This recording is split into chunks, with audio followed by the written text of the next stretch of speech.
Bueno, muy buenos días, bienvenidas, bienvenidos. Algunos allí todavía se van conectando, gracias por la puntualidad. Buenos días al equipo de DERES, buenos días al equipo de Guyer, muchas gracias a todos y a todas por estar allí. Es un gusto saludarles. Mi nombre es Eleonora Álvarez, trabajo en DERES como asistente de dirección. Y bueno, la idea es básicamente darles la bienvenida a ustedes en el marco del programa de reconocimiento de ERES a las mejores prácticas que contribuyen con los ODS. Se está realizando este ciclo de capacitaciones virtuales a las empresas que fueron reconocidas y distinguidas en la pasada edición de Reconocimiento 2020. Y bueno, como premio especial, todas las empresas y organizaciones reconocidas y distinguidas acceden sin costo a este programa de 11 charlas. Son talleres y charlas, son 13 sesiones en total, que fueron y van a ser brindadas por el PNUD, Deloitte, Guyer y Regules, Carly Andrioli, Contadores Públicos, CPA Ferrer, KPMG y Advice. Y bueno, la idea es que puedan optimizar sus procesos y sus áreas de mejora para seguir de alguna manera contribuyendo con el desarrollo sostenible en una forma mucho más profesionalizada. Así que bueno, la idea de hoy, como ustedes saben, este es el cuarto taller. Vamos a tener un lujo de expositoras, de facilitadoras. La idea de hoy es que sea bastante interactivo. Tuvimos ya otras instancias, y como no vamos a hacer muchos como las otras veces, la idea es que pueda ser un poquito más dinámico. Así que bueno, si les parece, los invito a que todas y todos prendamos nuestras cámaras para saludarnos y nos presentemos si alguno de nosotros gusta, si alguno de ustedes gusta presentarse, de los que están participando. Si querés empiezo yo para romper el hielo. Me parece genial, María, muchas gracias. Y aprovecho y saludo.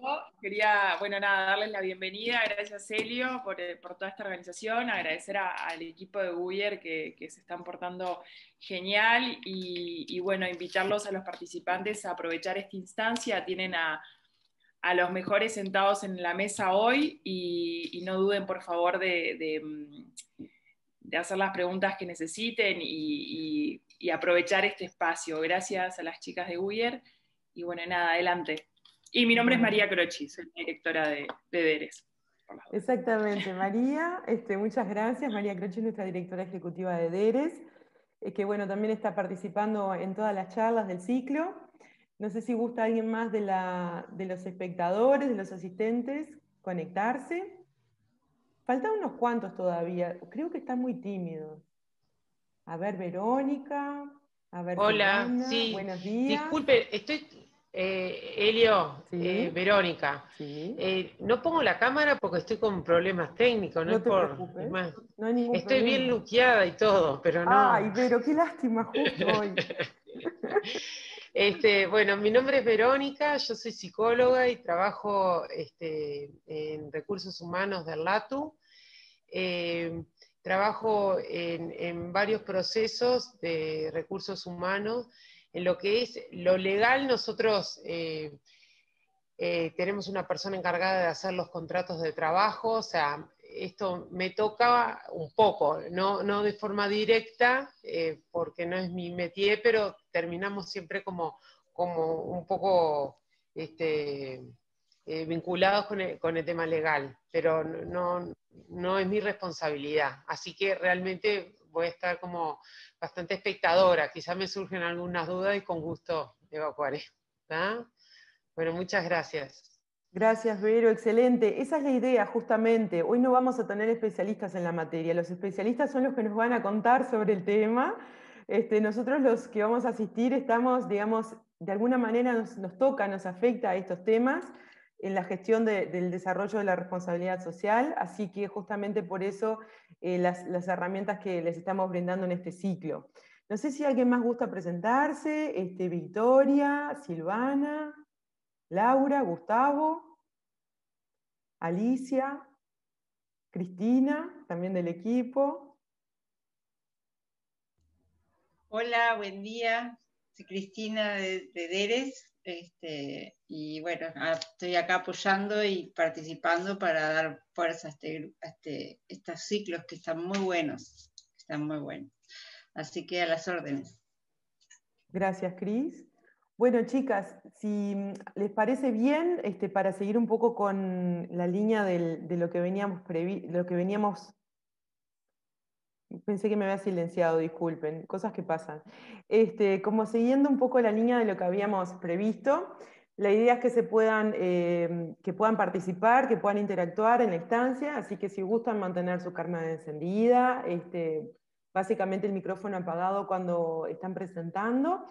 Pero bueno, vamos a dar justamente el agradecimiento especial al equipo de Guyer y Regules. Nos van a brindar su apoyo y su aporte en 3 charlas consecutivas, así que le damos la bienvenida entonces. Vamos a invitar a la doctora María José Puey, que es abogada, especialista en temas de derecho del trabajo y seguridad social, counsel en el Departamento Laboral de Guyer y Regules. Así que bueno, bienvenida. Ella nos va a dar la primera parte de este taller y le vamos a invitar a que presente también, compartiendo su pantalla. Adelante. Bueno, buenos días a todos. Como recién Eleonora tan cálidamente me presentaba, yo soy especialista en temas relacionados con derecho del trabajo, y bueno, cuando se me planteó el desafío de hacer la presentación para este ciclo de deberes, yo pensé, bueno, ¿qué temas pueden ser importantes en el marco de empresas socialmente responsables para que puedan, digamos, cumplir con objetivos que tienen que ver con empresas comprometidas con la sociedad? Entonces ahí yo pensé en 2 instancias de las relaciones de trabajo. Por un lado, en el periodo previo a la contratación del personal, y después en cómo el empleador, en el caso que vamos a ver hoy, por disposición de la ley, tiene que ser consciente de que el trabajador tiene vicisitudes durante su vida personal que deben ser contempladas de alguna forma en el contrato de trabajo, y se producen diversas suspensiones o alteraciones del contrato de trabajo. Así que esa va a ser un poco la temática. Entonces, por eso, como les decía recién, vamos a ver por un lado, antes de contratar personal, entonces, ¿qué se puede hacer? ¿Qué se puede preguntar? ¿Cómo se puede, digamos, cómo las normas nos hablan de la no discriminación, de la no discriminación específicamente a la mujer, a los migrantes, y específicamente en las situaciones de embarazo, y una norma expresa que tenemos, que ya muchos de ustedes conocerán, sobre la promoción de la contratación de personas con discapacidad. Y después vamos a ver los subsidios y licencias especiales que establece la norma vigente, como esas suspensiones del contrato de trabajo, y muchas de estas causas de suspensión tienen que ver con vicisitudes de la vida personal de los trabajadores. Esta parte sobre la previa del contrato de trabajo, digamos, creo que es súper interesante. En Uruguay se habla poco y se ha estudiado poco, y en general la regla es que el respeto a la intimidad y la privacidad del trabajador muchas veces se estudia durante la vigencia del contrato de trabajo y no en la parte previa a que el trabajador sea contratado. Entonces, nuestro máximo autor de derecho del trabajo en Uruguay dice que el trabajador tiene el derecho de mantener una vida privada al margen de la esfera de la intervención del empleador. Y ahí entro un poquitito en el tema de Sofi, que va a ver en la segunda hora. Entonces, tenemos una ley que específicamente protege los datos personales que tenga que revelar una persona, y habla de que hay datos personales sensibles que revelan el origen racial, las preferencias políticas, las convicciones religiosas o morales, la afiliación sindical y toda información referente a nuestra salud o vida sexual que nunca deberían preguntarse en una entrevista de trabajo ni solicitarse en un formulario para completar como aspirantes a un puesto de trabajo, salvo que existe una razón o una causa justificada para ello. Una causa justificada para ello puede ser: si yo voy a contratar a un trabajador que va a trabajar en una industria que hay mucho polvo, por ejemplo, puedo pedir un examen preocupacional que tenga que ver con que la persona no tiene asma o no tiene alguna afectación específica en sus pulmones, por ejemplo, que no es la regla, pero yo tengo una causa justificada porque sé que si ese trabajador va a ingresar en ese lugar de trabajo con ese riesgo, podría de alguna forma agravar ese riesgo. Y otra excepción que también se maneja, y me pareció interesante, es la de las denominadas empresas de tendencia. Entonces son empresas en las que puede requerirse efectivamente que el trabajador comulgue con las ideas del empleador. Puede ser alguna institución religiosa, algún colegio con vocación religiosa, además que puede ser que, bueno, que quieran que, que los trabajadores que vayan a contratar tengan ese, o por ejemplo para trabajar en un partido político, ¿no? Si uno va a ser secretario de un partido político, administrativo, demás, bueno, puede ser que el empleador válidamente pueda solicitar la afiliación política de ese trabajador.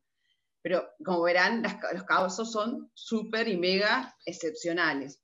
Yo les decía que es algo sobre lo que no se analiza demasiado, y de hecho yo a veces veo formularios para completar sobre ingresos al lugar de trabajo, y bueno, no vamos a llegar al extremo de que en algunos lugares en Estados Unidos, por ejemplo, los currículums se tienen que mandar sin foto para que no haya ningún tipo de discriminación, sin edad, o sea, para que tampoco se discrimine por edad, ni en el caso anterior, por ejemplo, por origen racial o étnico, pero digamos, las preguntas en realidad siempre tienen que ser enfocadas hacia la tarea que se va a desempeñar.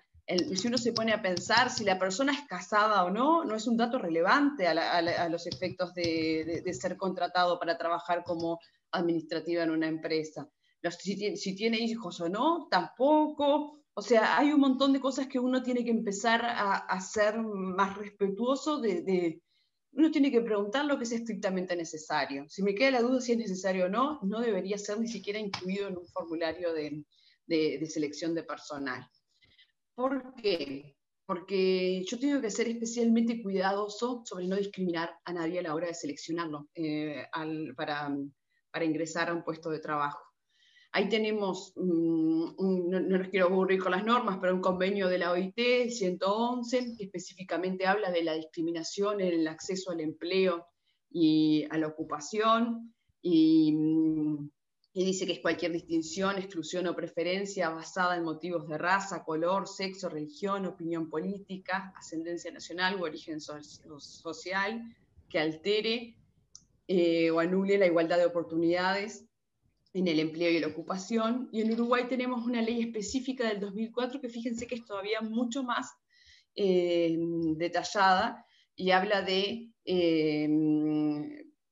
basada en motivos de raza, color de piel, religión, origen nacional o étnico, discapacidad, aspecto estético, género, orientación e identidad sexual. O sea que de alguna forma las formas que puede tomar la discriminación para nuestro derecho son muy variadas, y bueno, en definitiva, si yo pregunto cosas que no deberían estar preguntando, de alguna forma puedo estar cayendo en alguna conducta discriminatoria. Acá se ve chiquito, pero quería que lo tuviéramos un poco presente, porque creo que en el acceso al mercado de trabajo hoy hay dos discriminaciones que se ven mucho. En el acceso y en brindar oportunidades. Estamos cerca del 8 de marzo, bueno, en el tema de la discriminación hacia las mujeres, y después en la discriminación en el acceso y la permanencia en el trabajo a las personas extranjeras.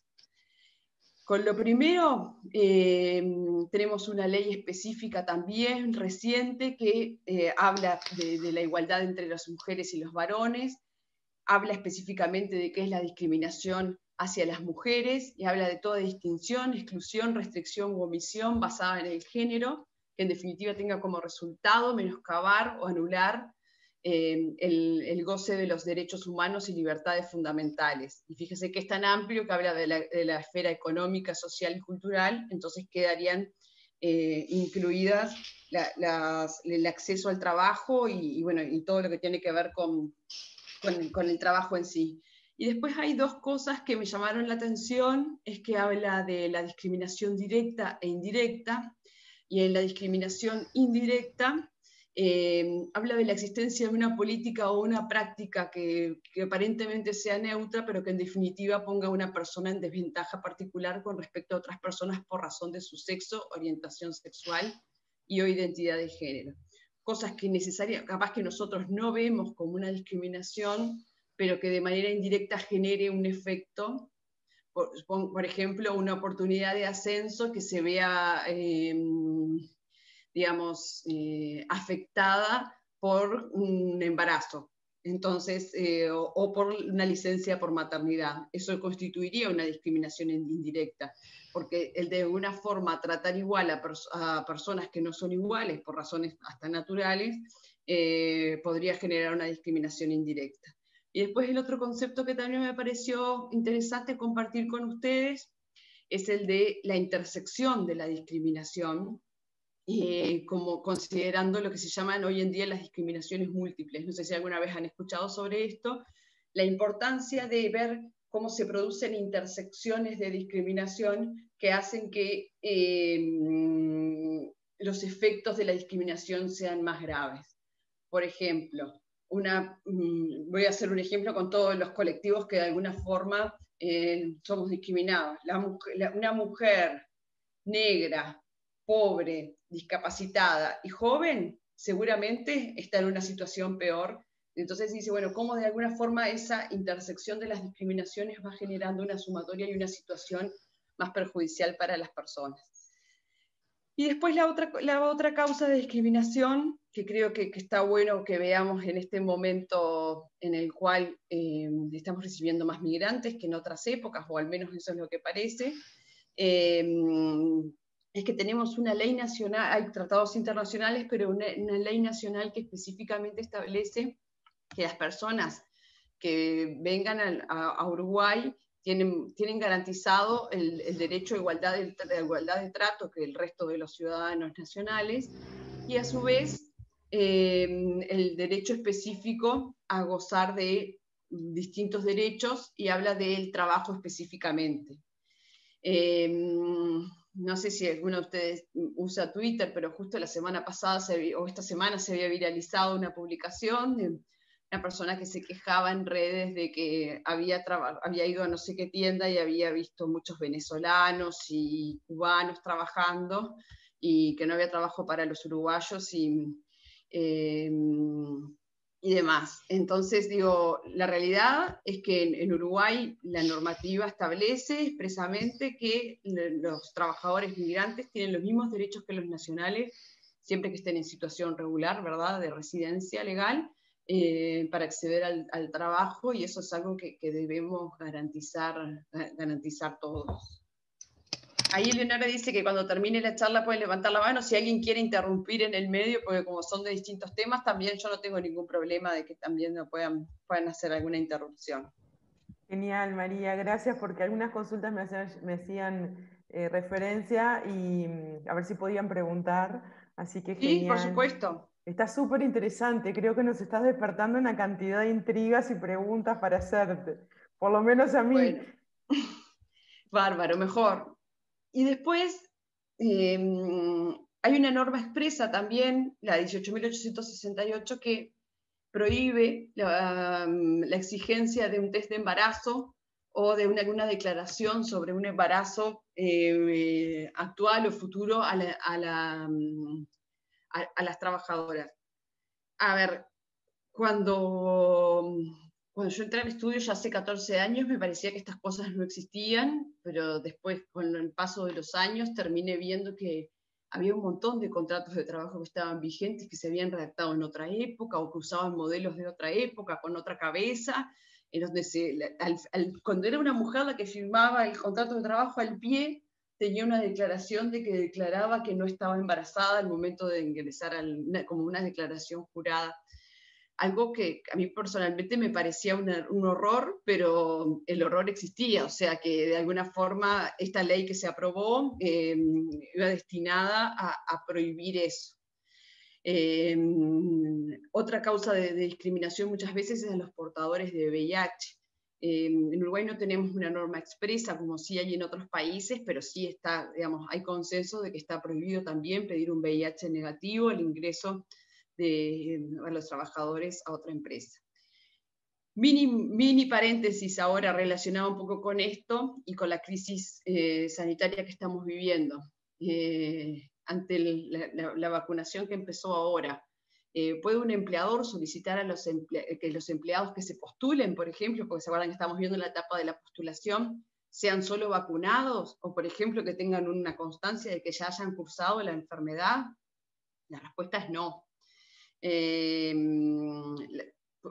Respecto de la vacunación, porque la vacunación no se dispuso que va a ser obligatoria en Uruguay, así que es voluntaria, y yo no podría solicitar a un empleado solicitar entre los requisitos, y bueno, el que se quiera postular que presente carnet de salud vigente y constancia de vacunación COVID, no.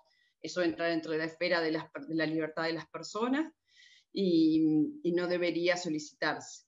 Y mucho menos que haya cursado la enfermedad con todo lo que tiene que ver con la violación de datos sensibles, que es lo que... Sofi, no te quiero pisar ninguna más de las cosas que vas a contarnos en un rato. Sí, veíamos entonces al contratar personal que algunas de las reflexiones que les proponía hacer sobre no discriminación, sobre datos que no deberíamos pedir, sobre esferas en las que no deberíamos entrar, pero sí tenemos una obligación legal de promover la inclusión de personas con discapacidad.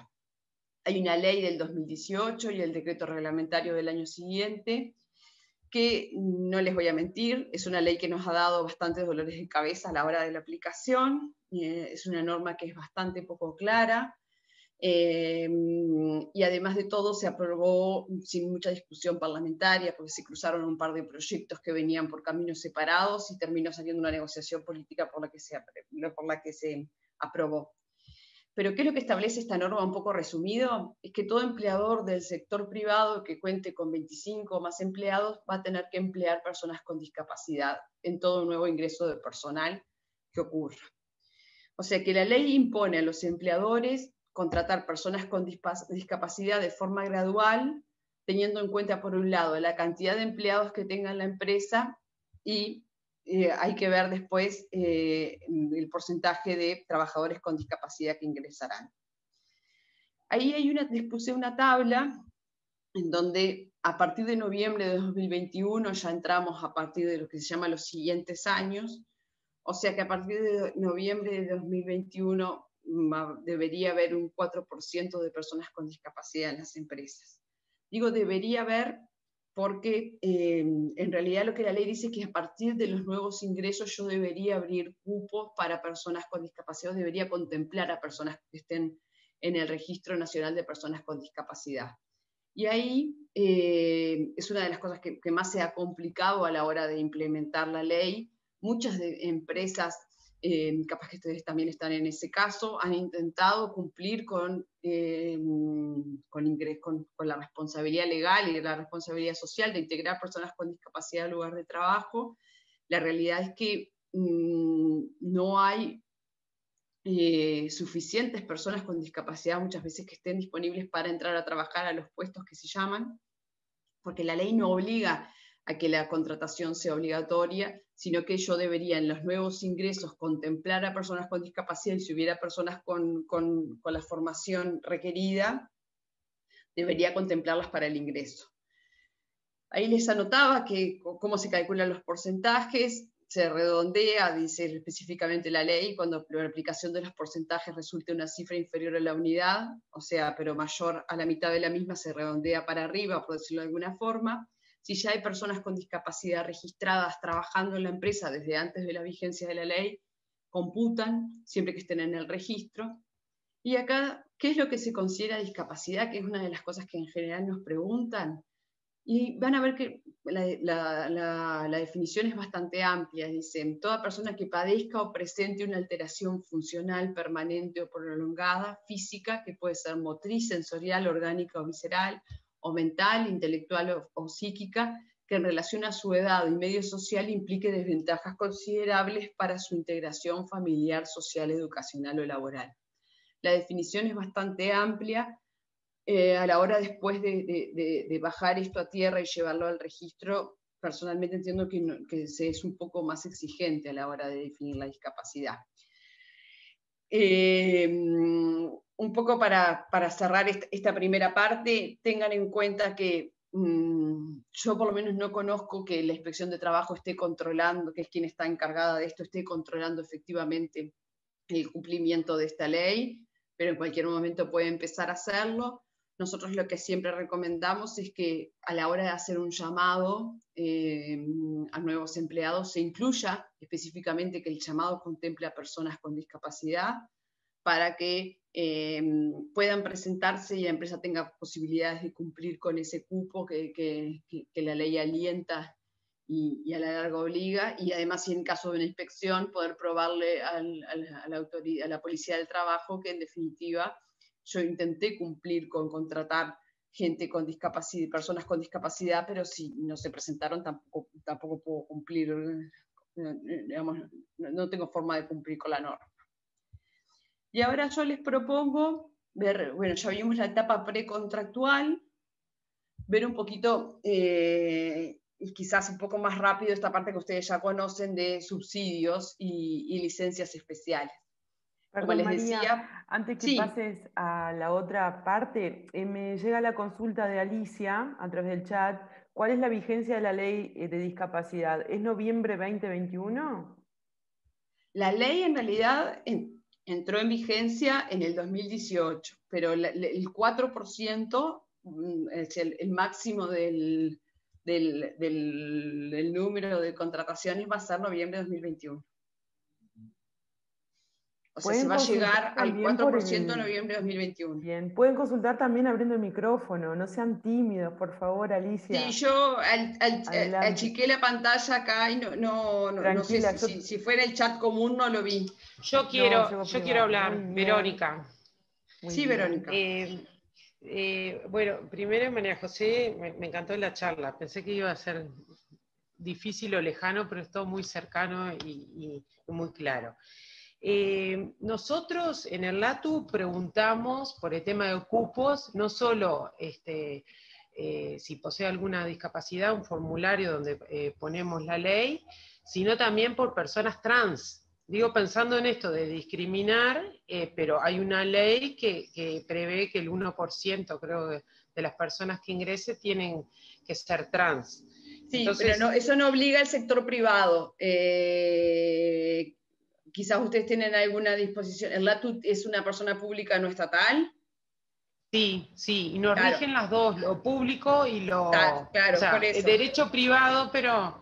Sí. Ah, está. Sí, pero está bien, a ver, en realidad me parece que lo que estaría bueno es que cada vez que publiquen un llamado, y ahí yo siempre está bueno tu pregunta, yo le digo, bueno, no solo ustedes directamente, sino cuando tengan una consultora que les haga el llamado, específicamente aclarar que el llamado comprende a personas con discapacidad y en este caso a personas trans para que, pues si el día de mañana de alguna forma la gente dice, bueno, pero tú no completas tu cupo, y dice, bueno, yo hice mi tarea, sí. Y de hecho yo hasta guardaría todos los currículums de la gente que se presenta para poder decir, bueno, mirá, estos fueron los candidatos que se presentaron, si yo no contraté fue porque no se presentaron. Sí, nosotros, mirá, María José, nosotros en todos nuestros llamados, que incluso eso lo compartimos con el grupo, en el subgrupo de discapacidad, nosotros tenemos un encabezado que dice, los llamados realizados por LATU contemplan los alcances, y ahí nombramos las 3 leyes, no solo 2. Personas con discapacidad, personas trans y personas afroascendientes. Bien. O sea, lo aclaramos y después hacemos llamado en Pronadis con todos nuestros llamados, y entonces ellos nos dicen si tienen o no tienen. Sí, exacto. Eso está bueno, que Pronadis en el MIDES funciona a veces como una especie de base también o de bolsa de trabajo, y hay alguna fundación también que está ayudando. A ver, muchas veces es un desafío para la persona con discapacidad y para el ambiente de trabajo, ¿no? Donde la persona se va a integrar.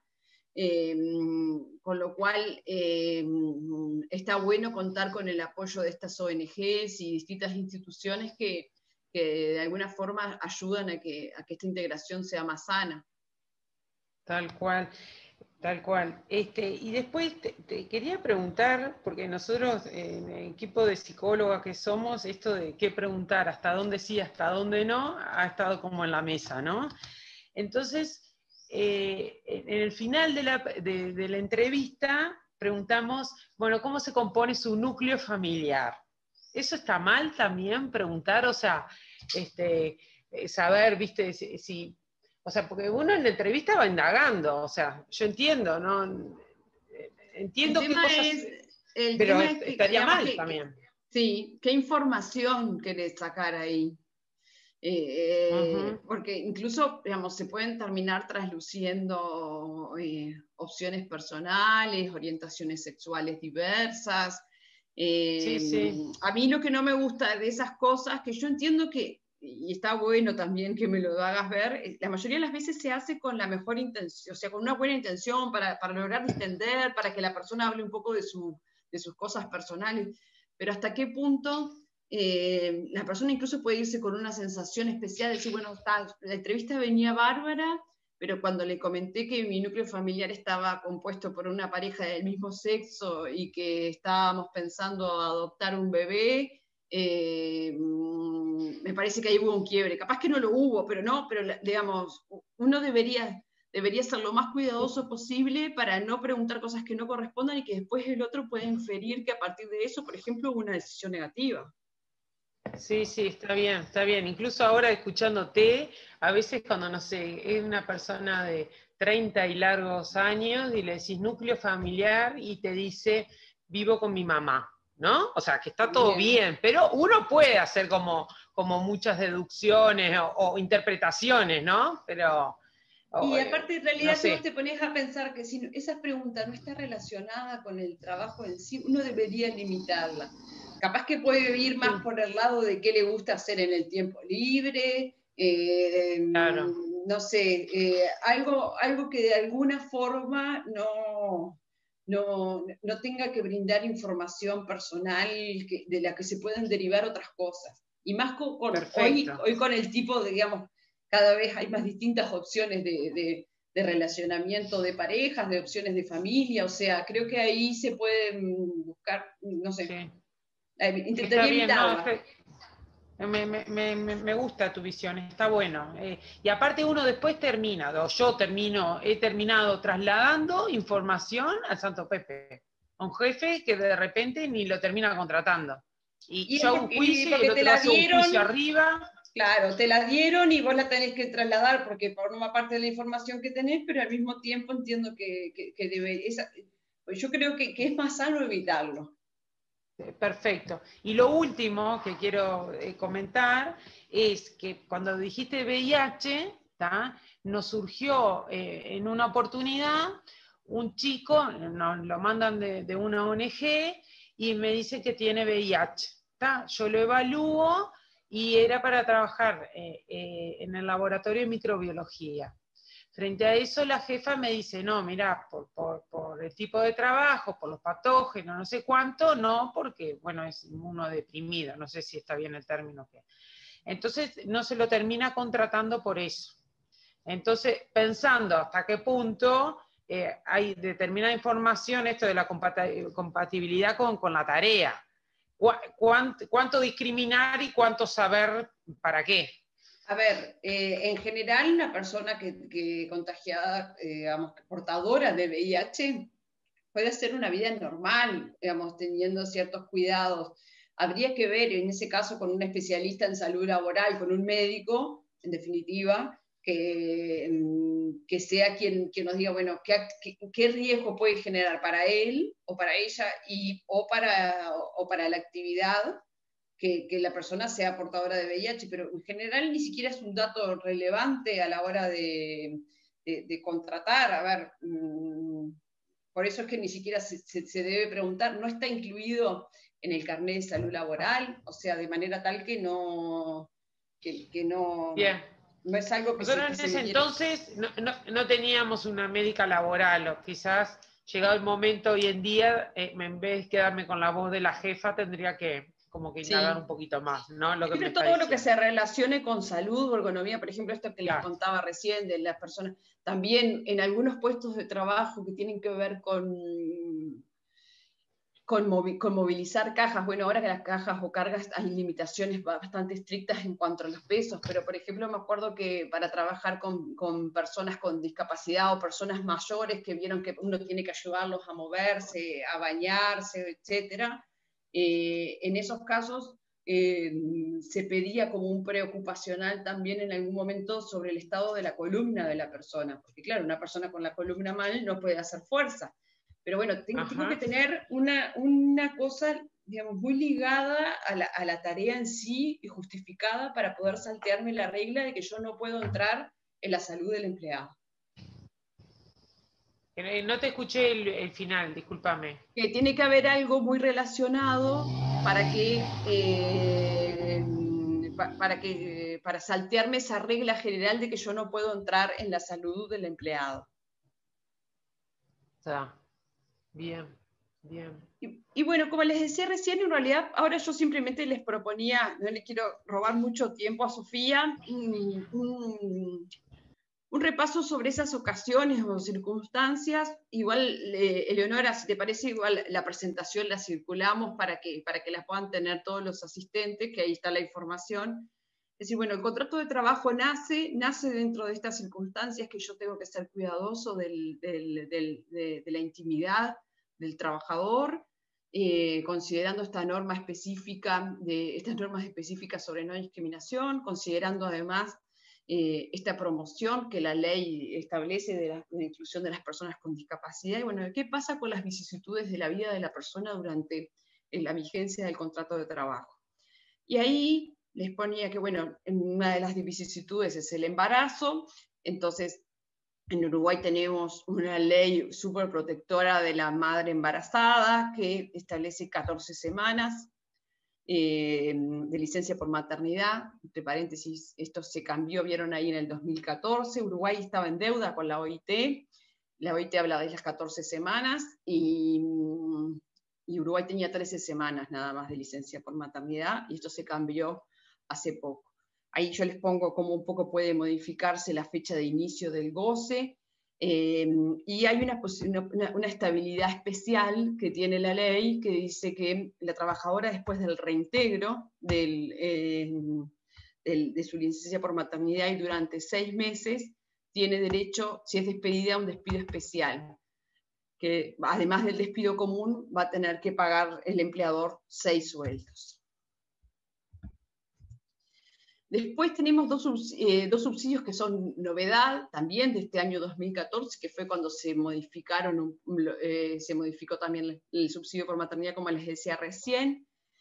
Como ustedes saben, ya desde hace años, desde el año 2007, hay 3 días de licencia especial para los padres, que abarca el día del nacimiento y los 2 días siguientes, y a partir de 2014 tenemos además una licencia por paternidad, un subsidio por paternidad que paga el BPS, de 10 días. Así que hoy son 13 días en caso de la paternidad. Fíjense cómo ha cambiado esto en pocos años. Hasta el 2008, creo que es la ley de licencias especiales, la 18.345, no había en Uruguay ninguna norma general que estableciera un permiso por paternidad. Había políticas específicas de empresa o algunos acuerdos de convenios colectivos, pero después no había ni siquiera un día libre para el padre cuando nacía su hijo. Uno como que se acostumbra a los cambios rápido y no ve que han sido cambios súper vertiginosos en pos de a poco ir contemplando la figura en este caso del padre en el nacimiento del bebé. Y a su vez, otra novedad que hay de este 2014 es la posibilidad de que una vez finalizado el subsidio por maternidad, el padre o la madre, o los dos en forma alternada, gocen del subsidio para el cuidado del recién nacido. En otras palabras, un medio horario laboral con el pago de la mitad del sueldo por parte del empleador y la otra mitad un subsidio por el BPS. Y después tenemos otros subsidios que se pueden aplicar en cualquier momento de la relación de trabajo. Por un lado, el subsidio por enfermedad común, lo que antes se llamaba DICE. Tengan en cuenta que esto está topeado, se paga el 70% de la materia grabada con un tope de 8 BPCs. Los primeros 3 días no hay cobertura, salvo que no hay cobertura del BPS, salvo que la persona esté internada. Tiene una extensión máxima de 1 año con la posibilidad de extenderse a 2, y esto también genera un periodo de estabilidad de 30 días desde el reintegro efectivo, y si el trabajador es despedido dentro de ese periodo, tiene derecho a la indemnización del doble de la indemnización por despido común, salvo que haya existido no deterioramiento de la conducta o el despido no haya estado vinculado a la enfermedad. Otros subsidios o que otras cosas pueden suceder. El trabajador puede ser víctima de un accidente de trabajo o de una enfermedad profesional. Ahí se va al banco de seguros. La prestación médica o asistencial la da el sanatorio del banco de seguros en Montevideo, y en el interior las mutualistas que tienen convenio. Y a su vez el banco de seguros paga un subsidio también durante el periodo de incapacidad temporal de la persona, y bueno, y a su vez también existe una estabilidad especial que ahora no voy a entrar en detalles, pero está puesta ahí, digamos, hay derecho a un despido especial si el trabajador no es despedido durante la certificación o no es reintegrado la indemnización por despido triple, y si no, los jornales caídos más la indemnización por despido común. También tenemos, a partir de hace poquitos años, una licencia especial por adopción, que establece una licencia paga por el BPS de 6 semanas continuas, para quien adopte a un niño. Ahí quien paga es el BPS. Y después tenemos, volviendo con el tema un poco de la discapacidad, unas normas que también contemplan esta situación especial de parientes de los trabajadores o del trabajador en sí. Hay una licencia por nacimiento o adopción de niño con discapacidad, adicionales a la licencia por maternidad o paternidad. Entonces se prevé que el trabajador puede tomarse 6 meses, pero tengan en cuenta que esta licencia no es paga. O sea, un trabajador que tiene un niño con algún tipo de discapacidad puede tomarse 6 meses de licencia sin goce de sueldo. Y después otra licencia que también no es paga, es una licencia extraordinaria que creó la ley que promueve la actividad de las personas con discapacidad, de 3 meses, que puedo tomarlo de forma continua o no, para tratamientos médicos. Después, y esto es una novedad, que está previsto que para licencia para controles médicos de hijos con discapacidad, los trabajadores tienen hasta 10 días anuales, y en la última ley de presupuesto se flexibilizó el requisito para poder acreditarlas, que ahora puede ser con un simple certificado médico. Antes tenía que ser sí o sí la inscripción de la persona en el Registro Nacional de Personas con Discapacidad. Y después hay otra licencia también que es nuevita, tiene un par de años, que dice que... Perdóname, María José, sí. No te entendí la flexibilización. ¿Podés repetir eso? La flexibilización es que en esta licencia para controles médicos de hijos con discapacidad, antes te pedían sí o sí que el hijo estuviera inscripto en el Registro Nacional de Personas con Discapacidad, que es ese trámite que hay que hacer, el registro está en la Comisión Nacional Honoraria de Personas con Discapacidad, o sea, es un trámite que hay que completar unos formularios, llevarlos, se los ve en una junta médica, o sea, es un trámite un poco complicado. Y muchas personas que tienen discapacidad no están registradas ahí. Entonces yo o capaz que todavía es un niño y nadie inició el trámite, ¿no? Pero el padre... Ahora simplemente con el certificado médico o con el recibo de pago de la pensión por invalidez que pague el BPS, va a poder acceder a esa licencia, exacto. Perfecto, perfecto. Ahora sí, gracias.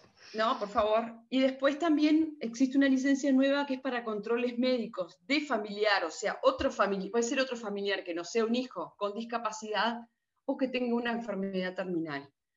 Entonces, ahí se dan 96 horas anuales, que pueden usarse todas juntas o en forma discontinua, de las cuales el empleador tiene que pagar 64 y se acreditan con un certificado médico. ¿Qué familiar puede ser quien tenga una discapacidad, una enfermedad terminal respecto de la cual el trabajador goce esa licencia? Padre, madre, hijos, cónyuge, hijos adoptivos, padres adoptantes, concubinos y hermanos. Noten que, por ejemplo, los abuelos no están. O sea que si alguien tiene esta licencia con discapacidad, para personas con discapacidad o enfermedad terminal, no aplica si yo tengo que usarla, por ejemplo, para un abuelo que esté con una enfermedad terminal y yo tenga que ir a hacer alguna gestión o cuidarlo. Después están también otras de las vicisitudes que puede tener la persona, son las licencias por estudio, que estas también las conocen ustedes, dependen de las horas que trabajen los trabajadores, las licencias por matrimonio y por duelo, y después otras licencias que son específicas respecto de actividades que haga el trabajador. La primera, la licencia por exámenes genitomamarios para las mujeres, está paga por el empleador, es de un día al año, y fíjense que acá dice examen de Papá Nicolau y o radiografía mamaria, puede ser que el mismo día se hagan las dos, o si no, pero la ley lo que da es un día al año. O sea que si yo ya lo gasté, tendré que hacer, para el Papá Nicolau tendré que hacer la mamografía otro día. Esto sí, y yo acá lo que estoy hablando es el régimen general del derecho del trabajo privado de normas generales. Puede haber alguna norma acordada por convenio colectivo, por consejos de salarios, que dé, por ejemplo, un día más. Porque yo, bueno, si un día me hago el Papá Nicolau, capaz que por convenio colectivo tengo un día más si me hago la mamografía, por ejemplo. Y también la licencia por donación de sangre, porque también decido hablar, se decide saltear otras cosas y esta no, porque fíjense que acá la ley de alguna forma privilegia, la donación de sangre no es obligatoria, pero la ley privilegia o estimula la donación de sangre con esta política de dar un día pago por el empleador, que no puede ser usado más de 2 veces al año, para que el trabajador done sangre y tenga ese día libre. Lo digo porque ahora que estamos discutiendo de nuevo, hablamos del tema de la vacunación y demás, bueno, no es una novedad que la ley genere estímulos de días libres para ciertas prácticas que tienen que ver con la salud de la población, en este caso la donación de sangre, que es algo que nos hace bien a todos.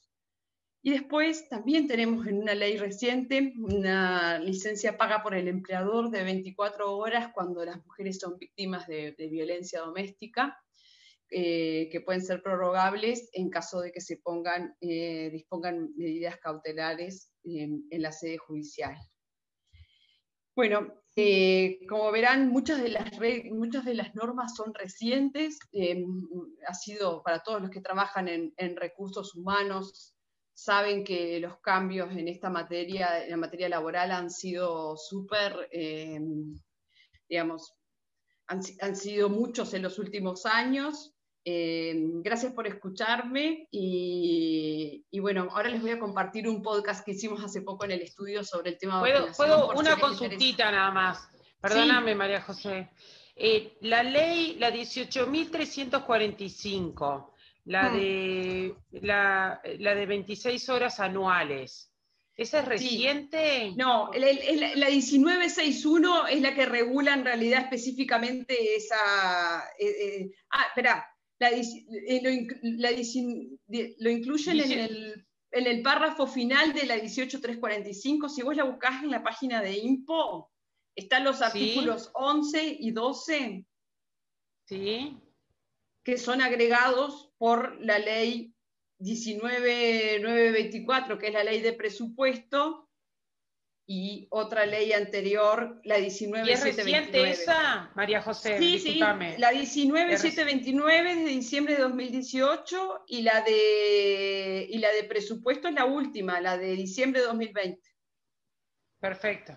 Si vos buscas la 18345 en INPO, te aparece actualizada. Genial, genial. Bueno, Sofi, perdón porque me pasé unos 5 minutitos. No, por favor, súper interesante. Perdón, una consulta, María José, no sé si quieres hacerla una consulta que me llega de Alicia, que no puede conectarse con el micrófono por temas de audio. No sé si quieres que te la haga ahora o al final de la presentación de la otra. No, está bien ahora, sí, ya hacemos bien, perfecto. Contame. Es para la inscripción del BPS, es necesario saber si tiene personas a cargo, si tienen hijos, etcétera. Me aclara justamente que es específicamente vinculado a las preguntas personales al contratar al trabajador específicamente. Sí, a ver, eso en realidad, después de que yo lo contrato, le hago firmar el formulario 3100 y todos los formularios que tienen que ver con el seguro de salud y todos los que tienen que ver con temas tributarios y aportes a la seguridad social. Yo lo que estaba siempre pensando es la etapa previa. Digamos, el proceso de selección, una vez que el trabajador ya está conmigo, yo tengo que saber qué descuento le voy a hacer de FONASA, esto, lo otro, o sea, eso sí, no hay ningún problema. Pero ahí son formularios administrativos que el empleador como agente de retención tiene que completar y pagar, pero no en las entrevistas ni en el proceso de selección. Muchas gracias, agradece la respuesta. Bueno, perfecto. Si les parece bien entonces, voy a dar paso a presentar a la siguiente facilitadora del día de hoy. Tenemos el placer de tener a la doctora Sofía Anza, que es abogada, desarrolla sus actividades principalmente en los departamentos de Derecho Corporativo y Bancario y asiste también a los clientes en materia de protección de datos personales, justamente en el equipo de Guyer y Regules. Así que bienvenida, Sofía, te damos paso. Muchas gracias, para que puedas presentar. Ahí estoy proyectando, por favor me dicen si lo ven, la presentación. La vemos, todavía falta abrir un poquito, sí. Ampliar la pantalla, pantalla completa. Sí, veo si, a ver si me deja. Perfecto. Perfecto, muy bien. Bárbaro. Bueno, la idea es comentarle algunos temas relevantes sobre datos personales. Es un área muy amplia que ha venido evolucionando con el correr del tiempo. La idea es que ustedes se lleven una idea general sobre cómo se manejan los datos, quién los puede utilizar, para qué finalidad. Y obviamente respondo todas las preguntas que quieren hacer, así que por favor levanten la mano y me van diciendo. Acá la normativa aplicable es la ley 18331, que es una ley del 2008, y desde ahí es como que tuvimos un cambio de paradigma. Como decía María José, hay cosas que fueron cambiando con el tiempo y que hoy las tenemos muy internalizadas, pero realmente hubo un cambio. Y probablemente si hacen un poco de memoria, antes no les parecía raro que les preguntaran datos personales por cualquier cosa, y generalmente no teníamos problema en dar nuestro celular, nuestra dirección, en decir, como decía María José, con quién se vivían, cuántos hijos tienen. Hoy en día al revés, hoy en día si nos preguntan algo, ¿y para qué es? ¿Y por qué? Y capaz que habrán notado de que muchas de las cosas, cuando ustedes les preguntan datos, tienen que firmar algún consentimiento. Ahora está muy en boga el tema también de los consentimientos que se dan por temas vacunas, que ahí también tiene un tema de responsabilidad, pero también un tema porque a veces se tratan datos personales. Es como que el tema de manejo de datos fue cambiando con el tiempo. Y esto no solamente es relevante para nosotros como personas físicas que damos nuestros datos, y es importante saber el manejo que otros tienen de nuestros datos, pero también cuando estamos del otro lado y estamos del lado de las empresas, qué datos podemos recolectar, para qué finalidades y a quién se los podemos transferir. Así que es importante este tema de datos de las dos ópticas. Bueno, más allá de la ley 18331, que como les comentaba es del 2008, tenemos un decreto reglamentario que se reglamenta justamente esa ley, y después el año pasado se dictó la ley 19670, que es la ley de presupuesto, y que tiene 4 artículos vinculados a protección de datos personales. Y estos 4 artículos se los menciono porque es relevante su inclusión ahí, está en una ley de presupuesto, llama un poco la atención, pero bueno, lo que se buscó ahí es que Uruguay, que es uno de los pocos países en Latinoamérica, junto con Argentina, que es un país considerado adecuado en materia de protección de datos personales, mantenga ese estatus. Este estatus es un estatus que se lo da a la Unión Europea, y la Unión Europea aprobó una normativa nueva, que es el Reglamento General de Protección de Datos Personales, capaz que por inglés lo han escuchado, que se llama el GDPR, y modificó el nivel de protección de datos personales. Europa tenía una normativa que era vieja, que era del 95, imagínense en datos todo lo que pasó del 95 en adelante, entonces se hicieron varias modificaciones, y lo que buscó a través de Uruguay, a través de estos 4 artículos, fue mantener el estatus de país adecuado. Así que se dan cuenta que como país, el tema de la protección de datos personales es un tema muy importante. ¿Por qué? Porque también nos hace centro de inversión en algunas cosas, por eso tenemos call centers, por eso tenemos empresas que trabajan desde acá y exportan servicios, justamente porque el tema de manejos de datos es un tema importante para el país y tenemos este nivel de protección adecuado. Así que es algo muy relevante. Esta normativa, ¿qué es lo que cubre? Bueno, ámbito subjetivo, personas físicas y jurídicas. Nos importan los datos no solamente de personas físicas, sino también de personas jurídicas. Cuando digo datos de personas jurídicas, por ejemplo, quiénes son los directores, sus domicilios, quiénes son las personas que están a cargo de cada área, los mails personales que no deberían de por qué circular, salvo que sea algo vinculado a su función o que sea necesario compartir para que los contacten los clientes, pero si no es algo que en realidad está en la órbita interna de la empresa. ¿Qué cubre la normativa? Todo lo que se les pueda ocurrir, desde la recolección, cómo se registran, cómo se tratan, si se pueden compartir, todo lo que es manejo de datos está regulado. Así que atención cuando manejen datos, porque todo está muy, muy, muy regulado. Y acá el ámbito territorial, evidentemente, es todas las operaciones de tratamiento que pasan en Uruguay, cuando el responsable de la base de datos o quien la maneja, quien le da el servicio de tratamiento de datos, por ejemplo, quien compagina los datos, quien hace un servicio de call center. A veces están los servicios de atención al cliente, que hay un call center que llama para preguntar cómo fue la atención que dio otra empresa.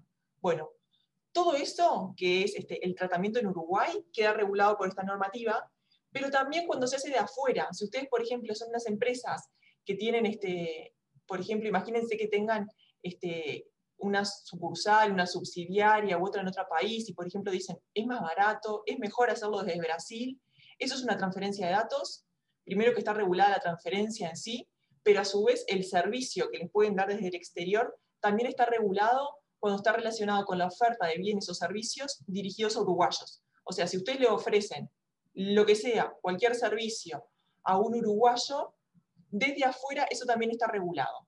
No obviamente si de casualidad es un uruguayo porque vivía en Brasil y se mudó a Uruguay, no. Pero si como paquete está direccionado hacia uruguayos, bueno, eso también está regulado. También cuando se analiza el comportamiento, a veces pasa que para hacer un marketing más eficiente y demás, se analizan patrones de conducta, eso también está regulado si se está analizándose un comportamiento para después ofrecer algún bien, un servicio y demás. Así que tengan presente que no solamente es en Uruguay, sino también puede aplicar la normativa uruguaya cuando se prestan servicios, cuando se ofrecen servicios o bienes del exterior, o cuando se analizan comportamientos, también por un contrato que dice que la ley aplicable es la uruguaya, o por normas de derecho internacional, pero eso ya son cosas más excepcionales. Y también cuando se utilizan medios situados en Uruguay, por ejemplo, si tenemos una empresa afuera, pero su infraestructura tecnológica está situada en Uruguay, también les es aplicable. ¿Ya? Eso parece de lógica. Y ahora, bueno, ¿qué es un dato personal? ¿Qué se imaginan ustedes? Ahí les puse algunos ejemplos, pero es todo lo que esté vinculado a una persona física o jurídica. Nombre, root, si es una persona jurídica, el mail, el teléfono, todo lo que de alguna forma los identifique, la cédula, si es algo individualizado, la huella digital hoy en día, que están de moda los datos de ese estilo, o sea, todo eso es un dato personal y está sujeto a esta normativa. Y acá es importante tener en cuenta ciertos principios, que ahí me quedo mal escrito principios, bueno, que tienen regulados en la ley. El principio de legalidad, principio de previo consentimiento y seguridad de los datos. Quiero detenerme un poquito en estos principios porque son muy relevantes y permean en toda la normativa. El principio de legalidad, primero de todo, dice que los datos personales y las bases de datos, o sea, que se conforman a través de datos personales. Una base de datos es un conjunto de datos personales. Para ser legítimas, o sea, para estar al amparo de la ley, tienen que estar registradas. O sea, por ejemplo, si ustedes tienen un conjunto de datos, que todas las empresas en general tienen, la base de datos de empleados, la base de datos de clientes y la base de datos de proveedores. Esto es lo que manejan habitualmente las empresas, pero podrían haber otras bases de datos. A veces las empresas tienen bases de datos de promociones, o tienen alguna base muy particular que pueden quedar subsumidas en las que yo les mencioné anteriormente, porque tienen, por ejemplo, medidas de seguridad distintas, porque la finalidad no tiene nada que ver. Bueno, todas esas bases de datos que las empresas tienen, para ser legítimas, tienen que estar inscritas en la Unidad Reguladora y de Control de Datos Personales. Es un trámite sencillo que se hace online a través de la página web de la Unidad Reguladora y de Control de Datos Personales, no tiene costo, y lo que tienen que hacer es básicamente llenar un formulario diciendo qué tipo de datos tienen. No significa que ustedes tengan que transferir la base, o sea, no tienen que dar los datos que están ahí contenidos. Por ejemplo, si fueran a inscribir una base de empleados, ustedes no es que darían los datos de todos los empleados, pero sí dirían, es una base de empleados que se utiliza para los cálculos de las remuneraciones, para hacer seguimiento del desempeño, los tipos de datos que tengo son nombre, apellido, edad, ocupación, ese tipo de cosas, pero no la información en sí de cada uno. ¿Me explico? Bueno, bárbaro. Eso por un lado es el principio de legalidad, es un procedimiento sencillo y se tiene que hacer. Yo les di los ejemplos de bases que habitualmente se usan. Otro tipo de bases, que también lo quiero comentar porque es muy habitual en las empresas, es que tengan videovigilancia. La videovigilancia es cualquier captación de imágenes o imágenes y sonidos. La unidad reguladora, que es la unidad de control, entiende que la imagen, obviamente, si me ven mi foto, es un dato personal, porque soy yo, es algo absolutamente personal. Lo mismo la voz. Entonces, eso se considera datos personales, y cuando están compilados de cualquier forma, como lo es en una grabación de videovigilancia, se considera una base de datos en sí. No se considera base de datos, por las dudas, y explico porque también pasa a veces en los edificios, que no se graba, y sino que se ve en tiempo real. Por ejemplo, un portero que ve una filmación de la entrada al garage. Eso que no se guarda, y en realidad funciona como un espejo, porque funciona como que está viendo algo que en realidad no lo ve porque no está físicamente ahí, pero sino que se lo refleja la cámara, eso no es una base de datos porque no se almacena. Pero si se guardara, porque, por ejemplo, por temas de seguridad, las grabaciones se guardan 24, 48 horas, o lo que sea, eso es una base de datos y tiene que registrarse. Se registra de la misma forma, no hay un formulario especial, hay obviamente campos que no son aplicables porque tiene estas particularidades, esta base, y generalmente lo único que tiene es filmaciones y tiene imágenes y sonidos, a veces sonidos ni siquiera, pero igualmente tiene que registrarse. Obviamente la gente que pasa, por ejemplo, en mi edificio que tiene videovigilancia, no puede decir, sí, yo quiero que me firmen, no, no quiero que me firmen. No pueden dar un consentimiento. ¿Para qué? Para dar sus datos, porque apenas uno ingresa en la puerta, queda filmado. Entonces lo que hay carteles, que capaz que los han visto ya, que dicen área videovigilada. Y es un formato que lo da la propia unidad, y ustedes lo deberían de poner en las áreas que están videovigiladas. ¿Para qué? Para que la persona pueda conocer que sus datos están siendo capturados en ese momento, y obviamente si quisiera ejercer cualquier tipo de acción, que después lo vamos a ver, sepa que sus datos están guardados y a quién reclamar si correspondiera. ¿Tá? Eso por el tema de legalidad. Con el tema de consentimiento, lo vamos a ver más adelante, simplemente les digo ahora que es fundamental, y la regla es que para tratar datos personales tengo que pedir el consentimiento del titular. O sea, para poder tratar datos, la persona me tiene que autorizar. Ahora volvemos con eso. Sigo con seguridad de los datos. Este es un principio muy importante, y ustedes tienen que tener en cuenta que cuando tratan datos personales, tiene una sensibilidad especial, está vinculado a la persona, es un derecho fundamental de las personas. Entonces, la normativa lo que exige es una seguridad. Yo no puedo tener datos personales que no sean seguros. Entonces tengo que tener las medidas de seguridad apropiadas para que esa base de datos no pueda acceder cualquiera. Por eso existen las contraseñas, por eso hay que tomar determinadas medidas de seguridad. Por ejemplo, comentaban, hay alguien, creo que era Verónica, que trabaja en la parte es psicólogo que trabaja en la parte de recursos humanos. Evidentemente que la información que ella maneja no lo puede manejar el resto de la empresa, porque es información sensible, entonces tiene que estar limitada, no todos tenemos los mismos accesos, entonces todo ese tipo de seguridad tiene que estar presente cuando se tratan datos personales y cuando se manejan bases de datos. Todo lo que se imaginen de seguridad, y obviamente dependiendo de los tipos de datos que manejan. No es lo mismo los datos que puede manejar, por ejemplo, una ferretería, que obviamente va a tener los datos de clientes y de proveedores y de empleados, pero no es lo mismo que los datos que puede manejar un banco o puede manejar un laboratorio que hace estudios clínicos. Entonces, dependiendo de los tipos de datos, el nivel de seguridad que hay que tener. No está tasado, no se dice cuáles son las medidas de seguridad que hay que tener, pero bueno, cada empresa tiene que hacer este análisis para que sea adecuado al tipo de datos que se tratan.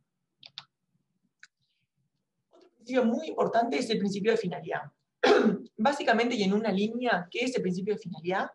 Es que yo puedo tratar los datos personales solamente para la finalidad que me las dieron. O sea, si yo voy a una empresa y me presento porque hay un llamado, me presento para eso, pero no es para que después esa empresa que justo vende cualquier otro producto me ofrezca el producto. Yo no fui para eso, no di mis datos para eso, los di para una finalidad y tengo que tratarlas para esa finalidad. Y si cambio la finalidad, debería de pedir un consentimiento, una autorización. Otra arista de este principio de finalidad es que cuando los datos no son necesarios o cuando dejaron de serlos, los tengo que eliminar. En el mismo ejemplo de un llamado, bueno, si el puesto cerró, ya contraté a una persona, y bueno, los demás datos de las personas que se presentaron debería eliminarlos, salvo que tenga en mente que va a haber un llamado próximamente y sea relevante guardar esa información. Si no lo es, debería de eliminarla. Con tema laboral, lo guardo, pero después que termina la relación laboral hay un periodo que pueden reclamar los empleados. Entonces, por plazos de prescripción podría mantener la información. Pero vencido ese plazo, en realidad debería de eliminarlo. Lo mismo con clientes o con proveedores. Puedo guardarlos cuando tiene un significado. Terminó la relación laboral, bueno, puedo guardarlos, pero porque me pueden reclamar algo, entonces hasta que prescriba el derecho que puedan reclamar, puedo guardar las cosas. Pero si no, no. Datos de temperatura que se están tomando ahora. Bueno, ¿cuándo es relevante? Habría que poner un plazo. No tiene sentido que tengan guardada, por ejemplo, la temperatura que yo tenía cuando entré en Guyer en enero. Probablemente el periodo de incubación, por si yo hubiera contraído, por ejemplo, COVID, ya pasó el periodo. Entonces, bueno, tiene sentido capaz que los últimos 10 días, los últimos 14 días, ahí verán las recomendaciones que se han impartido, pero no un plazo mayor. Todo eso hay que considerarlo. Y el principio de finalidad, que está vinculado a lo que les decía, que solamente se tratan para la finalidad que los dieron, los datos, significa que yo no puedo estar transfiriendo esos datos sin que me dé un consentimiento o una habilitación legal. Ahora sí me detengo un poco más en el tema del principio del consentimiento informado porque es muy relevante. El principio de consentimiento informado significa que tiene que ser previo, o sea, no es que yo al mes que estoy tratando los datos le digo, ¿puedo tratar los datos? No, le tengo que decir al principio de todo, le tengo que pedir consentimiento en ese momento, tiene que ser libre, tiene que ser expresado e informado, o sea, me tienen que decir para qué es y tiene que ser expreso. Expreso es, no basta una notificación, no basta que me avisen que van a tratar mis datos personales, sino que yo tengo que decir que estoy de acuerdo.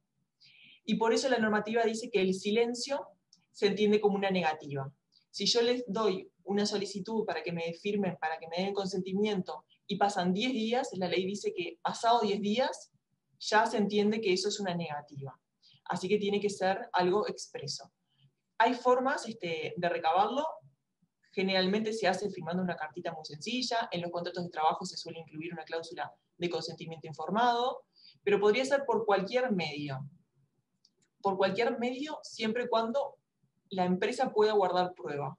Porque el día de mañana esa persona dice, no, yo no consentí, la empresa tiene que estar tiene que estar facultada o capacitada para poder acreditar que sí que realmente tuvo ese consentimiento.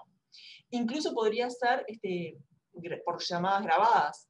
Capaz que alguna vez les ha pasado que escuchan cuando empiezan con una llamada que le dicen, le informamos que por sistema de mejorar y la atención que le brindamos, esta llamada puede ser grabada. Bueno, es por eso. Cuando se tratan datos sensibles, como son datos vinculados a la salud, afiliación sindical, temas religiosos, temas sexuales y demás, el consentimiento tiene que ser por escrito, pero en los demás casos puede ser por cualquier medio, inclusive puede ser oral, pero habría que poder grabar, tendrían que poder tener prueba, por ejemplo, grabando. Y si no, lo que les decía, lo más habitual es una notita muy sencilla, que hay incluso la Unidad Reguladora de Control de Datos Personales en su página web tiene modelos, así que podrían incluso usar alguno de ellos. Generalmente se dice que se tiene que dar la opción entre dos alternativas, a veces cuando en realidad la persona firma, también la alternativa está dada por no firmar. Entonces ahí también entendemos que se cumple con este requerimiento de la ley, que es dar dos alternativas. Respecto de comunicación de datos, esto es muy importante y creo que ha cambiado con el tiempo cómo se manejan los datos y la percepción que tenemos del manejo de datos. No sé si les ha pasado, pero a mí cada vez menos, pero antes me pasaba de que me llamaban a ofrecerme productos de empresas que yo jamás había dado mis datos o jamás había consentido que los transfieran. Y antes me parecía normal y capaz que decía, no me interesa el producto, gracias, y terminaba la charla. Y ahora, si me llaman, que es algo más excepcional, pregunto siempre cómo obtuvieron mis datos. ¿Y por qué los tienen? ¿Y quién se los dio? Y pido que me den de baja en ese momento de la base de datos si no me interesa. Hay un cambio de perspectiva, hay un cambio, incluso hay un cambio a nivel de la Unidad Reguladora y de Control de Datos Personales, que recibe todo el tiempo denuncias por mal manejo de datos, por comunicaciones no autorizadas. Les digo ahora del lado de las empresas, son procedimientos muy sencillos, que se llenan online en el momento a través de la página web, así que cualquier persona está habilitada a hacer una denuncia y automáticamente la Unidad Reguladora y de Control de Datos Personales le da trámite a esas denuncias y cita a las empresas para que justifiquen cómo accedieron a esos datos.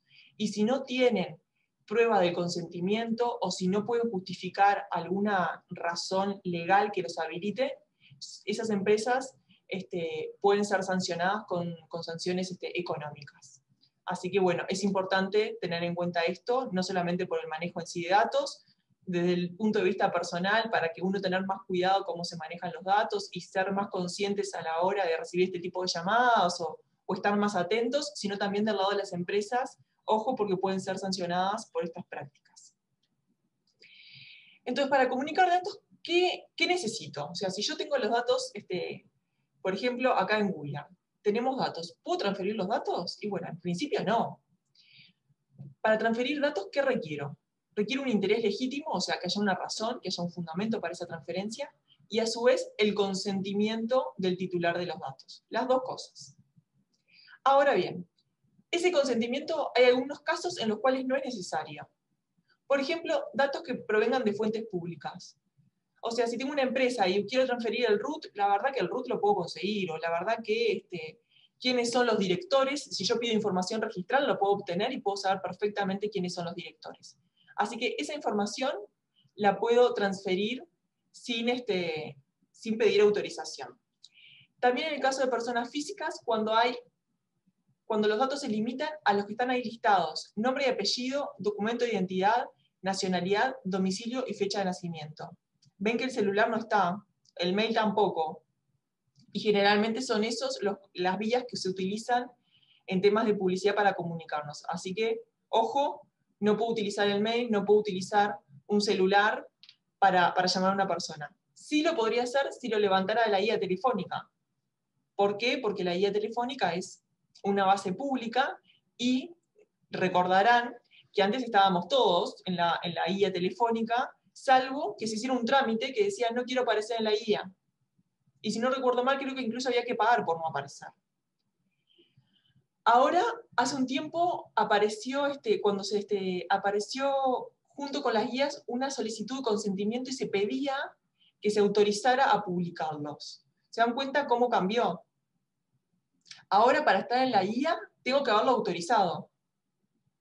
Entonces, bueno, todo esto va cambiando, así que lo ven en detalles, pero esto es un cambio de paradigma con el tiempo. En el caso de personas jurídicas, lo que puedo transferir sin consentimiento son razón social, nombre de fantasía, RUT, teléfono e identidad de las personas a cargo. Por lo que les decía, yo puedo conseguir la información registral, saber quiénes son los directores o quiénes son las personas a cargo, y generalmente están en las páginas web, porque se permite que se contacten con las personas que manejan la empresa por distintos motivos. Ahora, esto es lo que dice cuando no requiere consentimiento, pero el principio de finalidad que yo les mencionaba antes permea toda la ley. Entonces tiene que haber una finalidad al final del día. Tiene que haber una razón de por qué uso esos datos, no porque sí. O sea, yo porque sí no le voy a imprimir la lista de, por ejemplo, de clientes del estudio, solamente, por ejemplo, diciendo personas jurídicas y RUT y transferirlo a todo el mundo. ¿Tá? Porque no tendría sentido, porque no habría una finalidad y porque probablemente esté dando más datos que estos. Porque si yo les paso la lista esa, probablemente ya saben que son clientes de Guyer, probablemente pensarán, ay, mira, esta persona capaz que tiene un juicio, porque algo está en Guyer. O sea, hay muchas deducciones que se pueden sacar de esa información. Entonces, ojo, porque a veces esa información viene ligada de otras. Por ejemplo, si el SEM da mi información, bueno, ya saben que soy afiliada al SEM, que tal cosa, o sea, hay mucha información a veces que no está expresa, pero puede estar implícita, así que cuidado con eso. Perdón, Sofía, una consultita Sí. que llega. Relativo a la excepción, ¿no? Los datos personales. Ahora que está todo el tema del teletrabajo, el celular, acá pones el teléfono, ¿no? Pero ahora es el celular. ¿El celular es un dato personal o es un dato que puede estar público? No, el celular, lo que les decía, el celular al no estar listado en esto que es una transcripción del artículo 9 de la ley, en realidad para transferirlo necesitaría autorización. ¿Qué pasa? Hay que ver en qué contexto estamos hablando, no sé cómo es la pregunta, pero obviamente si a mí, por ejemplo, el trabajo me da un celular, es de esperar que de mi trabajo me contacten ahí. Por ejemplo, un jefe te puede llamar a tu celular, si es un celular laboral, o si es un celular que tuviste para que te contacten. Ahora, no es lo mismo esa relación empleado-empleador que después que el empleador lo transfiera a todos. Yo debería de consentir. Depende, por ejemplo, yo consiento de que mi celular esté en mi pie de firma. Entonces yo sé que mis clientes me pueden llamar a mi celular porque de alguna forma yo estoy consintiendo eso al permitir que mi celular esté en el pie de mi firma. Hay que mirarlo todo también con razonabilidad. Yo no puedo estar transfiriendo ese celular a todo el mundo. Si lo uso para trabajar, estoy admitiendo que mi empleador me contacte. También acá después se pisa un poco con lo de Majo, pero me imagino que es en horarios laborales, no cualquier hora, para la finalidad de trabajo y no para cualquier cosa. No que el empleador, o sea, me mande cosas vinculadas a mi trabajo, pero no publicidad porque, por ejemplo, tiene una empresa que vende otras cosas y me mande publicidad de su empresa. Sí, el tema de la razonabilidad también tiene que estar presente. Tampoco necesito el consentimiento para tratar datos que deriven de una relación contractual, científica o profesional y sean necesarios para su desarrollo o cumplimiento. Por ejemplo, si estoy en una relación laboral y yo doy mis datos, por ejemplo, doy mi domicilio, doy mi número de cédula, por ejemplo, para que me ingresen a BPS, cosas muy sencillas como eso, no preciso consentimiento, porque va de suyo que es necesario para la relación contractual. Si excede lo estrictamente necesario para la relación contractual, bueno, ahí sí requeriría el consentimiento. Pero para la relación en sí, no. Por ejemplo, si yo compro un producto y quiero que me lo lleven a mi casa, es evidente que voy a precisar el domicilio, y capaz que preciso el celular, porque le pido, ay, pásame tu celular por si no te encuentro, así te aviso, por si no hay gente. Bueno, en ese caso no es necesario. Lo que excede lo que es necesario para la relación contractual requiere consentimiento. y tampoco es necesario consentimiento para datos disociados. O sea, si yo mando, por ejemplo, tengo 58 clientes, de esos 58 clientes, 30 son mujeres y el resto hombres, bueno, eso no es un dato personal porque no está ligado a una persona. Entonces, ese tipo de datos se pueden manejar sin consentimiento. Transferencia internacional de datos. Esto porque lo que les decía, vivimos en un mundo globalizado y cada vez más es más común transferir datos al exterior, a veces por un tema de costos, a veces por un tema de que las empresas tienen varias filiales en el mundo y se transfieren datos. Y acá ojo porque la regla es que no se pueden transferir datos personales a países que no tengan el mismo nivel de protección que Uruguay. Como les decía al principio, Uruguay es uno de los pocos países reconocidos por la Unión Europea como un país adecuado en materia de protección de datos personales. Entonces, en principio, no puedo mandar los datos a un lugar donde van a estar por debajo del nivel de protección que tienen acá en Uruguay. Los países adecuados, ¿cuáles son? Bueno, son todos los países de la Unión Europea, porque nosotros seguimos el estándar de la Unión Europea, y los países reconocidos como adecuados por la Unión Europea. En América Latina son solamente Uruguay y Argentina, así que el resto de países de Latinoamérica, para que tengan presente, no son países adecuados. Así que en principio no puedo transferir los datos a esos países, salvo algunas excepciones, y entre ellas es el consentimiento del titular. Si la persona me autorizó, por ejemplo, a mandar información a Brasil porque se trata en Brasil de forma consolidada, bueno, necesito el consentimiento. Y también cuando son necesarios para la ejecución de un contrato. Por ejemplo, cuando viene una persona y me dice, sí, yo me quiero presentar a Uruguay, pero también estoy dispuesto a trabajar en las oficinas de Brasil. Bueno, si está vinculado a la ejecución de ese contrato, puedo transferirlos. Otras excepciones para transferir datos a países no adecuados es que la unidad reguladora y de control de datos personales lo apruebe, y lo puede aprobar si hay un contrato firmado entre las partes. Por ejemplo, si Uruguay y Argentina, las empresas de esos países, firman un contrato y dicen los niveles de protección a los cuales nos obligamos son estos. Y si cumplen con los niveles de Uruguay, la unidad reguladora los aprueba. Y también códigos de conducta. Los códigos de conducta sirven cuando son empresas del mismo grupo. Entonces dicen, por ejemplo, todas las empresas del grupo, a nivel internacional, tratamos los datos con este nivel de protección. Entonces no importa si la empresa está en Uruguay, en Europa o en India. Los tratamos igual. Entonces, esos códigos, una vez aprobados por la Unidad Reguladora y de Control de Datos Personales, también habilitan transferencias a esas empresas. Acá están los países adecuados. Les voy a compartir esta presentación para que lo tengan. Y acá, para ir terminando, quiero tratar dos temas. Incidentes de seguridad y lo que son la nueva figura, que es la figura del delegado de protección de datos personales para las empresas. Esto de incidentes de seguridad les aplica a todos. O sea, no hay un estándar mínimo. Se eximen de esto por decir, no, yo tengo una empresa chiquitita, no, los datos que trato no son datos sensibles. No, esto les aplica a todos.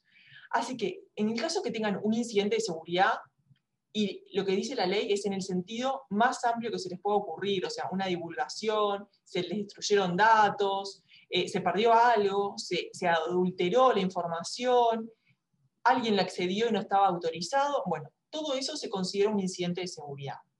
Y en ese caso, ¿qué hay que hacer? Bueno, las primeras 24 horas, o sea, apenas se enteren, tienen que haber tomado medidas para minimizar esto. Por ejemplo, si alguien está entrando desde afuera a sus sistemas, bueno, bloquear los sistemas, apagarlos, lo que sea, pero que enseguida tienen que minimizar el impacto. Después tienen un plazo de 72 horas para comunicarlo a la unidad reguladora y de control de datos personales. Hay que informar que tuvieron este incidente y la unidad después elabora un expediente y le va a dar seguimiento al alcance del incidente y las medidas de seguridad que tomaron para solucionarlo y cómo quedó finalmente solucionado. Y además de la unidad, es importante que tengan presente que tienen que informar a los titulares que sufrieron el incidente, o sea, respecto de los cuales sus datos se vieron expuestos. Pero este requerimiento de informar a los titulares se da solamente cuando el titular sufrió un daño significativo en sus derechos. No está dicho qué significa eso, tal vez se regule más adelante, Hoy por el momento hay que usar un criterio de razonabilidad y ver qué es algo significativo. Por ejemplo, si quedó solamente expuesto mi nombre, y mi nombre es un dato que no requiere consentimiento para tratarlo, capaz que podemos entender que no es significativo. Pero si ahora quedaron mis datos y saben que tengo una hija, el colegio al que va, bueno, eso es otra historia. Entonces hay que verlo caso a caso, qué es significativo y qué corresponde informar y qué no. Después que hicieron todas estas comunicaciones, hay que trabajar en resolver el incidente a fondo, ver cuáles fueron las causas y buscar todas las medidas necesarias para que esto no vuelva a ocurrir. Cuando esto concluye, se elabora un informe y se lo presenta a la Unidad Reguladora y de Control de Datos Personales, cuáles fueron las medidas adoptadas, qué fue lo que pasó, y después es probable que la Unidad Reguladora y de Control de Datos Personales los inspeccione. ¿Por qué? Porque bueno, va a controlar que las medidas que ustedes dijeron que tomaron efectivamente se hayan implantado y capaz que les hace algún testeo de seguridad. La Unidad Reguladora y de Control de Datos Personales en estos temas involucra a CERT-UI, que ustedes me imagino que lo conocen, que es una unidad especializada en temas de seguridad de la información, así que seguramente, y es probable que asistan a las inspecciones que realicen y controlen esto. No es un procedimiento que esté regulado explícitamente, pero por la experiencia que tenemos, esto sucede en la práctica. Bueno, vinculado a incidentes de seguridad, la contracara es que hay que tener una actitud responsable frente al manejo de datos. Esa es la regla.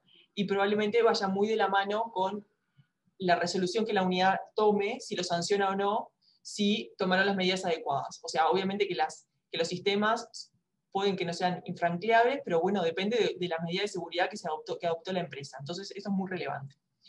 Hay que tener las medidas de seguridad que sean necesarias a los datos. No está tasado, como les decía al principio, pero hay que tener una actitud proactiva entre las medidas técnicas. Es importante ver qué tipos de datos tratan, porque, como les decía al principio, no es lo mismo una ferretería que un laboratorio. La regla es que la privacidad por diseño, o sea, que por diseño, desde que se empieza a trabajar en un tema, que sea por privacidad. Y al contrario, que los accesos se vayan dando porque son necesarios, pero la regla es que esté cerrado. Privacidad por defecto es lo mismo, lo que significa es que por defecto no accede nadie salvo las personas autorizadas. Hay que realizar evaluaciones de impacto, no son necesarias en todos los casos, son necesarias cuando se utilizan más de 35.000 datos personales, o sea, empresas que manejan grandes volúmenes de datos o que manejan datos personales sensibles, como son datos vinculados a la salud, datos vinculados a temas de sanciones, a temas bueno, sindicales, religiosos, etc. Y también los que tratan datos biométricos, ¿sí? Por ejemplo, el control de la huella digital, si, por ejemplo, para acceder al trabajo pongo la huella o me reconocen la cara. Todo eso se consideran datos biométricos y también requieren evaluaciones de impacto porque obviamente que son datos muy sensibles. Una huella digital o reconocimiento facial es algo muy sensible. Es importante que todas las medidas que tomen estén documentadas, se revisen y sean evaluadas. ¿Por qué? Porque esto les va a servir el día de mañana, si tienen un incidente de seguridad, para acreditar todas las medidas necesarias se tomaron, igualmente tuvimos este problema. No es lo mismo tener todo esto documentado que no tenerlo. Y además creo que es un buen ejercicio porque al revisar las políticas uno se da cuenta de que hay cosas que se pueden mejorar, entonces es bueno revisarlos. Y también con el correr del tiempo, capaz que las políticas que se pensaron hace un tiempo, hoy en día no están tan actualizadas. Así que es importante hacer estas revisiones. Evaluación de impacto, bueno, lo que les comentaba recién, no es para todas las empresas, se busca que sean para empresas de gran porte, datos sensibles, lo que les decía, tratamientos especialmente protegidos, vinculados a infracciones penales, civiles o administrativas, que impliquen la evaluación de aspectos personales con el fin de crear perfiles, cuando tenemos perfiles, por ejemplo, para decir, estoy buscando este tipo de perfil para enviar información. En esos casos, o en tratamiento de grandes volúmenes de datos, como son 35.000 datos, o cuando hago transferencias a países que no cuenten con niveles de protección adecuados, tengo que hacer una evaluación de impacto. O cuando lo determine la unidad reguladora y ya lo ha hecho para los datos biométricos. Por último, es el tema del delegado. También, vinculado a las grandes empresas o empresas que tienen temas particular, donde los temas de datos personales son particularmente sensibles, tienen que designar un delegado de protección de datos personales.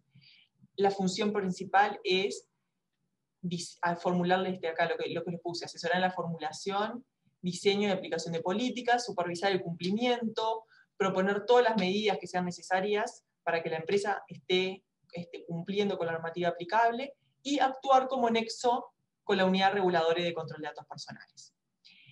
Los delegados tienen que tener conocimiento en derecho, pero no tienen que ser abogados, no es necesario que sean abogados, y podrán acreditar su conocimiento en derecho por otros medios, por ejemplo, porque hicieron algún curso, porque incluso cursos que le está dando la unidad reguladora y de control de datos personales. Otros pueden ser cursos internacionales en materia de protección de datos personales. Nosotros, por ejemplo, hemos asistido a empresas dando cursos internos sobre la materia para poder ayudar a los delegados que no son abogados o que no tienen una especialización en materia de protección de datos personales a estar mejor preparados. Todo esto se evalúa, y la unidad reguladora también toma muy en cuenta la experiencia. Si la persona está hace muchísimo tiempo en la empresa, conoce cómo funciona, conoce el manejo de los datos, se evalúa. Vez a vez, depende de los datos que se traten, depende obviamente de cada situación, porque el manejo de datos es muy distinto dependiendo de los datos que se tratan y las finalidades para las que se usan. Obviamente que la unidad va a ser más exigente en empresas donde el tratamiento de datos es más sensible que en otras. Entonces, bueno, dependiendo de cada caso, la unidad acepta los delegados propuestos o no, y igualmente creo que es importante que sepan que los delegados, cuando se inscriben en la unidad, son invitados a capacitaciones, a estar más, más involucrados con lo que es la unidad reguladora de datos personales, y los involucran, los invitan a talleres, a charlas, y bueno, les hacen un poco de seguimiento en materia de protección de datos personales. Me faltaba esto último. Se los comenté al principio, pero los titulares tienen derecho a saber qué pasa con sus datos, y por eso tienen derecho a acceder a sus datos. Pueden pedir información, pueden ir a la empresa y decir, quiero saber qué datos tienen de mí, y la empresa los tiene que dar, tiene un plazo de 5 días hábiles para darlos.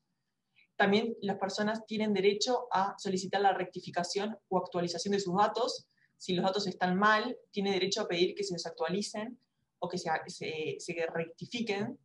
Tiene derecho a inclusión, por ejemplo, si hay una lista de especialistas en tal área, y yo me considero que soy una especialista y puedo acreditarlo, ¿por qué me dejan afuera? Yo quiero estar ahí. Entonces puedo pedir que me incluyan, obviamente cuando es algo fundado. También puedo pedir el derecho de supresión, que eliminen mis datos. Yo ya no tengo relación comercial con determinada empresa, no quiero que esa empresa me llame más, o no quiero participar de la base de datos de marketing que me llaman una vez por semana. Bueno, tengo el derecho de pedir que me den de baja. En algunos casos yo tengo derecho a no cumplir con estos pedidos, no el de acceso, aunque en principio lo tengo que dar siempre, sino el de derecho de, por ejemplo, de inclusión o de supresión, porque yo entiendo que no corresponde. O porque puedo decir, mira, todavía en realidad hay plazos de prescripción y me podrían hacer reclamos, así que por el momento voy a guardar la información, luego de eso la elimino. ¿Tá? Pero habría que fundarlo en ese plazo de 5 días. Bueno, esto era un pantallazo general que quería compartir con ustedes sobre temas de datos. Si tienen alguna consulta, estoy a las órdenes. Espectacular, Sofía. Muchísimas gracias. No sé si hay alguna consulta, alguna duda que les haya surgido a los asistentes que quieran hacerla, o por micrófono o por el chat, aprovechando realmente porque ha sido espectacular, súper claras, súper concisas y efectivas específicamente para las personas que están trabajando en el tema de responsabilidad social y desarrollo sostenible, porque justamente herramientas claves, sobre todo en los temas éticos tan sensibles como estos, ¿no? Bueno, no sé, abrimos 2 minutos a ver si alguno más se manifiesta. ¿Alguna duda o consulta? Bueno, muy bien. Les comento entonces que estaríamos finalizando la charla del día de hoy. Con Guyer vamos a estar teniendo 2 charlas más que realmente valen muchísimo la pena. Son especialistas en la materia y bueno, mañana también tenemos otra charla que tiene que ver con específicamente la autoevaluación ¿sí? Rápida de los derechos humanos para empresas, que lo va a dar PNUD. Así que bueno, ya tenemos también las inscripciones de ese taller. Les queremos agradecer muy especialmente, doctoras, fue un placer. Gracias por su aporte, su participación. No sé si quieren hacer algún comentario o reflexión final. Gracias a ustedes por la invitación y bueno, estamos a disposición por cualquier duda, como te mandamos las presentaciones, Eleonora, para que las circules. Sí, gracias por su tiempo, sabemos que todos estamos deseando volver a actividades presenciales y un poco cansados de los Zoom, así que especialmente agradecidas que nos hayan estado ahí haciéndonos el aguante. Estuvieron en nuestra casa por 1 hora y media, más que bienvenidas. Yo particularmente estoy en la oficina de DERES, tenemos una oficina nueva acá cerquita de Montevideo Shopping. Estuvieron en nuestra casa con todo el equipo presente en forma virtual y todas las empresas reconocidas y distinguidas también. Con mucho gusto les voy a hacer llegar a todos la presentación y al final del ciclo también van a tener las grabaciones disponibles para que también las puedan utilizar para los demás integrantes de la empresa. No sé si Buenísimo. Sofía tiene algún comentario final. No, un gusto, la verdad, un placer participar de estas charlas, así que encantada y bueno, obviamente quedo a disposición por cualquier duda, así que nos pueden contactar. Bueno, excelente. Muchísimas gracias a todos y a todas las presentes. Ha sido un gusto tenerlos aquí y compartir este espacio con ustedes. Que tengan una excelente jornada. Muchas gracias.